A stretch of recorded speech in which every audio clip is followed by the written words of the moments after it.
entering into a contract for a piece of real estate for the term specified in the document. So if the lease is for 1 year, the landlord has an obligation to provide that space for a year, and the tenant has a duty to pay rent for a year or whatever the term of the contract is.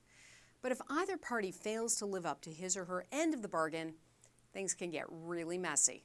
I'm Elise Glink. Here's today's Real Estate Minute. I got the following question from a landlord whose tenants broke a lease. Here's the question. I rented my house for what should have been a year, but my tenants broke the agreement after 10 months. They have a $500 security deposit on file with me. So far, so good. After they moved out, I inspected the house and found a broken window, roaches, a damaged window screen, and I discovered that they'd never changed the furnace filter. They are now expecting a total refund of their $500 deposit, and I don't feel like I should pay for the damages that they caused. Who's right? The short answer is, you're right.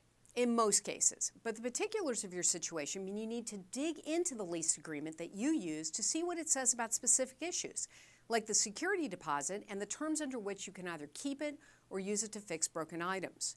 Now, in most cases, a landlord can apply the security deposit toward the lost rent caused by a tenant's early termination of the lease. Also, a tenant is responsible for returning the apartment to the landlord in about the same condition to which it was delivered, taking into account ordinary wear and tear. Now, most leases say the tenant is responsible for any damage caused to the unit during his or her occupancy. One way to make sure you know what condition the property was actually in would be to have a written checklist of the property, of the condition of the property, and have the tenant sign it to show that he or she agrees with the actual condition. Now, you can back up any issues with photographic or video evidence, and the way people tend to do that is they have a big chart or checklist and they walk around and they check off everything with the tenant as they're moving into the unit, and then the tenant signs it. Most leases would provide that your tenants owe you at least the last 2 months of rent along with payment for any damage they caused to your unit. Even if there wasn't any damage to the unit, leaving the apartment in filthy condition could be enough of a reason to deduct reasonable cleaning expenses from the security deposit to bring it back into the shape the apartment was when you leased it to them. You need to read your lease and determine what the lease says happens in this sort of situation. You might also want to consult with a local real estate attorney to determine what your losses are and whether you might need to demand additional payment from your tenants. You might not get it, but you might be able to demand it.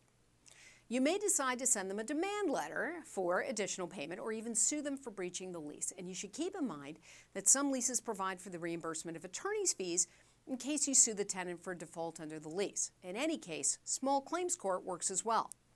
Good luck. Be sure to let me know what happens. If you have a question about buying real estate, you can send it to me at questions@thinklink.com or via Twitter @Glink. Thanks for watching. I'm Elise Glink.